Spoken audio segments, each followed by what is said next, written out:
కాబట్టి కార్తీక సోమవారం అందరూ ఏం చేయాలి?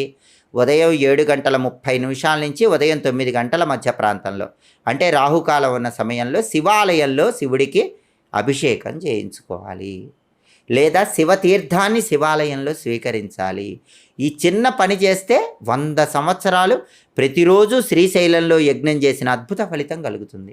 11 సంవత్సరాలు ప్రతిరోజు కాశీక్షేత్రంలో యజ్ఞం చేసిన ఫలితం కలుగుతుందని పురాణ గ్రంథాలు తెలియజేస్తున్నాయి. అంతటి శక్తి కార్తీక సోమవారానికి ఉంటుంది.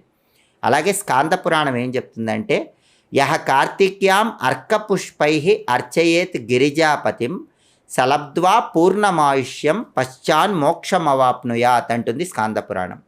అంటే ఈ శ్లోకంలో ఉన్న అర్థం ఏంటంటే, యహ కార్తిక్యాం అర్కపుష్పై అర్చయేత్ గిరిజాపతిం, కార్తీక మాసంలో అర్కపుష్పాలు అంటే జిల్లేడు పూలతో శివుడిని ఎవరు పూజిస్తారో సలబ్ధ్వా పూర్ణమాయుష్యం, వాళ్ళకి సంపూర్ణమైన